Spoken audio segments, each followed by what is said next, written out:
દર વર્ષની જેમ આ વર્ષે પણ શહેરના પ્રિન્ટ અને ઇલેક્ટ્રોનિક મીડિયાના સંયુક્ત ઉપક્રમે ભગવાન સત્યનારાયણની કથાનું આયોજન કરવામાં આવ્યું હતું। વડોદરા શહેરમાં આજે ભગવાનની 44મી રથયાત્રા નીકળનાર છે, ત્યારે વડોદરા રાવપુરા ખાતે આવેલ માહિતી વિભાગમાં પ્રિન્ટ અને ઇલેક્ટ્રોનિક મીડિયા દ્વારા ભગવાન સત્યનારાયણની કથાનું આયોજન કરવામાં આવ્યું હતું।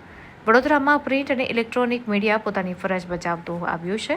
તેઓનું આરોગ્ય, શરીર સ્વસ્થ રહે તેમજ વિઘ્નો ન આવે, સાથે તેઓના પરિવારનું સ્વાસ્થ્ય પણ સારું રહે તે હેતુથી ભગવાન સત્યનારાયણ દેવની કથાનું આયોજન કરવામાં આવ્યું હતું।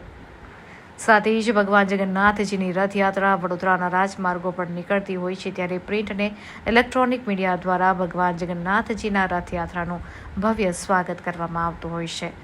તો વધુમાં અપૂર્વ ચોકસીએ વિસ્તૃતમાં જાણકારી આપી હતી।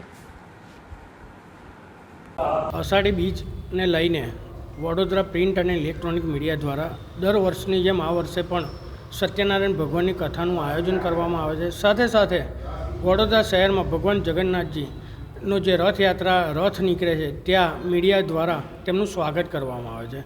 ભગવાનને અમે એટલા માટે જ સત્યનારાયણ ભગવાનની કથાનું આયોજન એટલા માટે કરવામાં આવે છે કે જે રીતે અમે જે ફિલ્ડ પર ફરીએ છીએ, રિપોર્ટિંગ કરીએ છીએ, તો કોઈ વિઘ્ન ના આવે કે કોઈને મુસીબત ના આવે।